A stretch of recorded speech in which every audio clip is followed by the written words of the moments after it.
नमस्कार दोस्तों, मैं हूं हिमालय सिंह और आप देख रहे हैं भोजपुरी पब्लिक न्यूज़।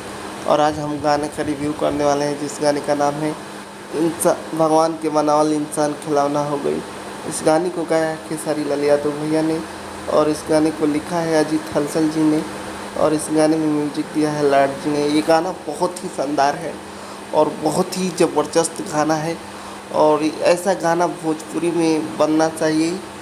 हर वो दर्द को दिखाया जा रहा है इस गाने में, हर वो दर्द को सुनाया जा रहा है जो लोगों को बीत रही है, जो कोरोना के मरीजों पर बीत रही है, जो उनके परिजनों पर बीत रही है। जी के बारे इस गाने को जरूर सुनिएगा, अपना प्यार दुलार दीजिएगा और इस गाने से प्रभावित होइएगा और जितना भी हो सके गरीबों का मदद कीजिएगा, कोरोना पॉजिटिव का मदद कीजिएगा।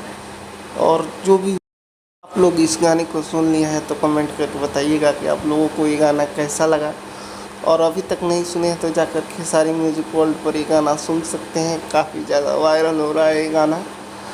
Khesari music world corona search कीजिएगा गाना तो आ जाएगा। तो आप लोगों को इस गाने का रिव्यू कैसा लगा कमेंट करके बताइएगा और हमारे चैनल पर नए हैं तो चैनल को सब्सक्राइब करके घंटी का बटन दबाइएगा।